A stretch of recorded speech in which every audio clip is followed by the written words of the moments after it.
ఇంకా సూట్ కేసులో పట్టేశాడు, తీసుకొచ్చాడు. పాపం హాస్టల్ రూమ్ లోకి వెళ్తున్నాడు అనగా కాలేజ్ దగ్గర వాచ్మెన్ డౌట్ వచ్చింది అదే సెక్యూరిటీకి. ఇప్పుడు సెలవులు లేవు కదా కాలేజీలకి, ఊళ్ళు లగేజ్ ఎంత లగేజ్ పెట్టుకొని ఎవరు వెళ్ళలేదు కదా.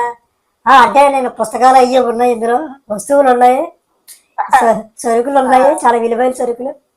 చూపించు, నువ్వు ఏ మాత్రం సరిపెడతావో పోటీగాడివి. నేను ఏ రోజు నీ చేతిలో పుస్తకం చూడలేదు. బాగా ఇప్పుడు నువ్వు పుస్తకాలు అంటున్నావు ఎన్ని మొత్తం కాలేజీలో అందరి పుస్తకాలు నీ దగ్గర ఉన్నాయట్రా. ఇప్పుడు నిజం చెప్పారు, నువ్వు లైబ్రరీలో పుస్తకాలు దగ్గరికెళ్ళిపోయి అమ్మేద్దాం అని చెప్తున్నావు కదా. లేదు సార్, నాకు అలాంటి ఉద్దేశం లేదు సార్ అంటే. మరి ఏమున్నాయి లోపల అంటే విలువైన సరుకులు ఉన్నాయి, సరుకులు ఏంటి చూపించాను. నేను చూపించను, సారీ సార్ అన్నాడు. సరే పై ఆఫీసర్ల దగ్గర ఉన్నాడు, ఆ పై వేసల దగ్గరికి తీసుకెళ్ళి చెప్తే అడిగితే వాళ్ళకి అప్ చెప్తే వాళ్ళు ఓపెన్ చేశారు. ఇంకేముందో లోపల నుంచి గర్ల్ ఫ్రెండ్ బయటకు వచ్చింది, సాంప్రదాయాన్ని శుద్ధపోసలే బయటకు వచ్చింది. అది ముఖం కప్పేసుకుంటుంది. ఇది పరిస్థితి.